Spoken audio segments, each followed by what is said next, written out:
वालेकुम। आज का व्लॉग हम अपना सैरी से स्टार्ट कर रहे हैं।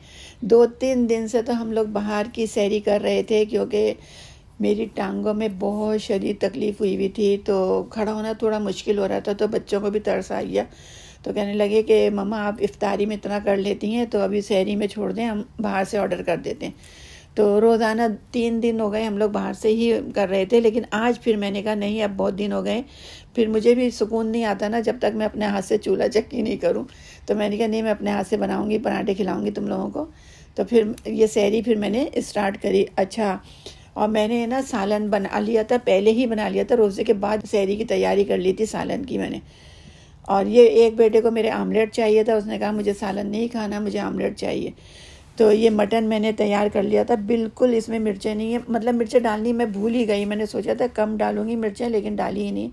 बस ये टमाटर और प्याज का मैंने इसका मसाला बना के और शोरबा बना लिया, तो बहुत ज़बरदस्त टेस्टी बना था। और इसके अंदर बाद में लेमन डाल दिया था, तो मतलब मिर्चों का नाम ही नहीं था इसके अंदर। बग़ैर मिर्च का सालन बनाया, बच्चों को भी पसंद आया। और ये सिवैयाँ जो होती हैं ये मेरे हस्बैंड के लिए बनती हैं, ये उनको लाजमी चाहिए होता है मीठा। हम लोग है ना खजला फैनी नहीं खाते, उसके अंदर ऑयल बहुत होता है, घी बहुत होता है उसके अंदर।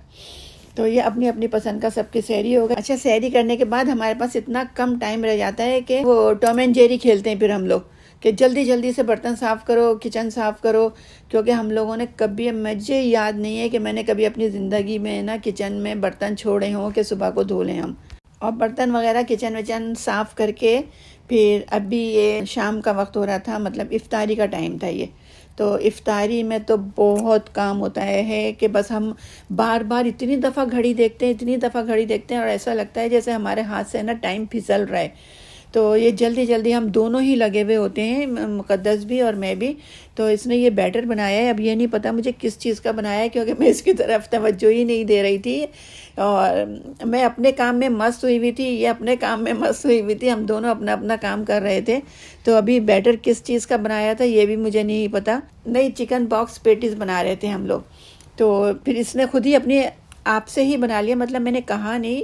तो ये बॉयल चिकन ली थी मैंने, इसके अंदर शैरड करने के बाद इसके अंदर कैरेट यानी कि गाजर और शिमला मिर्च और कैबिज सबको बारीक चॉप कर लिया था, सब मिक्स कर दिया इसके अंदर मैंने। और ये लहसुन पाउडर डाला है। अच्छा, आप लोग भी ना लहसुन पाउडर डालेंगे ना तो आप लोगों को इसका जायका जो है ना, उसका टेस्ट जो है ना बहुत डिफरेंट लगेगा और बहुत अच्छा लगता है। मतलब फ्रेश लहसुन से ज़्यादा जो होता है ना इसका पाउडर अच्छा होता है। इसके बाद मोज़रेला चीज़ डाल दी और अच्छी तरह से इसको बाइडिंग की तरह से ना इसको इतना मिक्स कर दिया कि इसकी अच्छी सी बाइडिंग सी बन गई, वो बहुत अच्छी तरह से मिक्स कर दिया। और इसके जैसे समोसे बनाते हैं कोई, तो मैंने क्या करा था, मैंने कहा थोड़ा सा शेप इसका डिफरेंस करने के लिए तो चिकन बॉक्स पेटीज़ बना दिए थे, बॉक्स की तरह से इसके पेटीज़ बना दिए थे मैंने। तो मतलब खाने में भी एक नया सा लुक नज़र आता है। और चीज़ें तो वही होती हैं, सारी चीज़ें वही थी सब। अगर इसको मैं समोसे बनाती तो वो समोसा बन जाता। तो वही शीट थी, समोसा पट्टी थी, वही शीट थी समोसे की। तो उसको मैंने इस तरह रख के, 2 शीटों को रख के और बॉक्स की तरह से बना दिया, चिकन बॉक्स पेटीज़ बन गए। तो आप यकीन ही नहीं करेंगे कि मतलब जैसी चीज़ होती है ना वैसे उसका जायका भी बन जाता है। तो उसका जायका बहुत, इसका टेस्ट जो होता है ना बहुत। और ये मेरी बेटी बराबर मुझे हेल्प कर रही है और मेरे दिल से इतनी दुआएं निकलती रहती हैं ना, ये मेरे मतलब बग़ैर कहे मेरे से करती रहती है। ये बैटर मेरी बेटी ने बनाया था, पहले से बना के रख लिया, मतलब मुझे कहना ही नहीं पड़ा कि इसके लिए बैटर भी बनाना है। तो इसमें कॉर्नफ्लोर और मैदा मिक्स करके और इसका बैटर इसने बना दिया था। तो यहाँ पर फिर इसके बाद ये ब्रेड क्रम्स भी मेरे पास, ब्रेड सूखी भी रखी हुई थी, ड्राई कर लेते हैं हम लोग जब ब्रेड काम में नहीं आती ना तो उसको मैं ड्राई करके रख देती हूँ। मैं ब्रेड क्रम नहीं बनाती, और जब कोई रेसिपी बनाती हूँ तो फिर उस फ़ौरन ही ब्रेड क्रम भी बना लेती हूँ। तो आज जो मैं बता रही थी ना आप लोगों को, मैं ये एक बात बताना चाह रही थी कि अगर किसी को अपने दिल से दुआ देना आप, तो आपका दिल अंदर से बड़ा मुतमईन और बड़ा सुकून वाला हो जाता है। लेकिन पता है ये दौर ऐसा आ रहा है कि सब एक दूसरे को दुआ देते हुए डरते हैं कि कहीं हमारी दुआ कबूल तो ना हो जाएगी, कि इसके हक़ में हमने दुआ दी है, इसके लिए हमने दुआ करी है, तो वो दुआ कबूल ना हो जाए। इस कदर की मतलब इसका आज के दौर में ना कंजूसी और अपने लिए अच्छा सोच रहे हैं। ये नहीं सोच रहे कि अगर हम किसी के लिए दुआ करेंगे तो वो किसी के लिए तो अल्लाह ताला कबूल करेगा ही करेगा, और अपने लिए मांगने की हम लोगों को ज़रूरत ही नहीं पड़ेगी। उसको हमें कोई परेशानी है, कोई मतलब अंदरूनी बहरूनी, तो वो अल्लाह ताला हम लोगों को ऐसी हटा देता है वो। और यकीन करें मेरे साथ तो बहुत ऐसा होता है, मैं जिसके साथ भी खुलूस के साथ बात करती हूँ मैं, और जो खुलूस वाले लोग होते हैं ना उनको गुस्सा भी बहुत जल्दी आता है। तो मैं अपने आप को मैं मानती हूँ, मुझे गुस्सा भी बहुत जल्दी आता है। मैं सच बात बता रही हूँ, मेरे घर में सब लोग मुझसे ना परेशान भी रहते हैं कि मम्मा को तो बस 1 मिनट में गुस्सा आ जाता है। तो मैं जैसी मैं हूँ ना, मैं ऐसे ही चाहती हूँ कि मतलब साफ दिल से बात करो और दूसरों को अपनी दुआओं में शामिल रखो, खुलूस वाली दुआओं में शामिल रखें।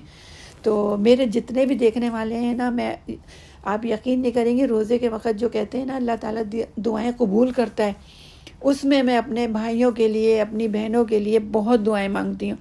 और उन बहनों के लिए दुआएं मांगती हूँ जिनके हस्बैंड बहुत मेहनत करते हैं और बीवियाँ उनकी कदर नहीं करती। तो उन लोगों के लिए मैं बहुत दुआएं मांगती हूँ कि अल्लाह मियाँ उनकी बीवियों को इतनी हिम्मत दे और इतनी उनको अक्ल दे कि वो अपने शौहरों की कदर करें। क्योंकि आज का जो दौर है ना, ये शौहरों के दम से ज़िंदगी है। सच बता रही हूँ मैं, मेरी माँ ने तो हम लोगों को सिर्फ यही तरबियत दी थी कि शौहर है तो बीवी है, और अल्लाह ना करे शौहर को ज़रा सी भी कुछ तकलीफ़ होती है ना तो बीवी की ज़िंदगी बेकार है। मैं 100% कसम खा के कहती हूँ ये बात। और मेरी तो जान, मेरा दिल, सब कुछ मैं अपने बच्चे और मेरे शौहर हैं। तो इसलिए मैं सबसे हर किसी को मैं ना यही कहती हूँ कि शौहर की कदर करो। अल्लाह ताला उनको लंबी ज़िंदगियाँ दे शौहरों को, और शौहरों के दम से ही आपकी ज़िंदगियों में खुशियाँ भरेंगी।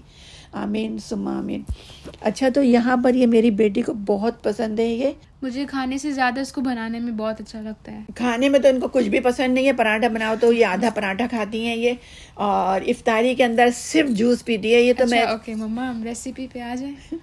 नहीं, मैं मतलब बताना चाहती हूँ कि मतलब इतनी मोटी नहीं है, वज़न भी इतना कम है, स्लिम स्मार्ट सी है, लेकिन फिर भी पता नहीं इतना डरती है। ये कहती है ऑयली चीज़ें मैं नहीं खा रही। और हम लोग जेनेटिक जो है ना, हम लोग दुबले पतले ही हैं, हम इतने मोटे लोग नहीं हैं। मेरे हस्बैंड भी नहीं है इतने, ना मैं हूँ, तो फिर ये कैसे हो सकती है मोटी, बताएं ज़रा। ये हो ही नहीं सकती मोटी। जब माँ बाप मोटे होते हैं तो बच्चे भी मोटे होते हैं। तो यहाँ पे ये धड़ाधड़ बना रही थी चिप्स, और वाकई में नहीं खाए इसने।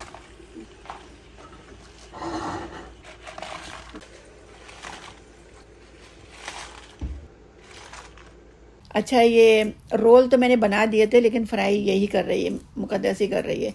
तो मेरा बहुत काम है ना कम हो जाता है, आप यकीन नहीं करेंगी। इस तरह अगर मतलब साथ में कोई करे ना काम मिलके, लेकिन ये सिर्फ मूड पे डिपेंड होता है। अगर मूड हुआ तभी हम किचन में आएंगे। वरना किचन में वाकई में आप ये बिल्कुल 100% सही कह रही है। ये कभी कभी सच भी बोल देती है ये। तो ये हम लोगों की बातों में ना हमारा व्लॉग भी ख़त्म हो गया। यहीं तक हमारा व्लॉग था। अगर आप लोगों को हमारा ये व्लॉग अच्छा लगा है, हम लोगों की बातें अच्छी लगी हैं, तो लाइक तो बनता है और सब्सक्राइब भी बनता है। तो मिलते हैं नेक्स्ट व्लॉग में। अपना ख्याल रखिए। अल्लाह हाफिज़। दुआओं में याद रखिएगा, सबको दिल से दुआएं दिया करें। अल्लाह हाफिज़।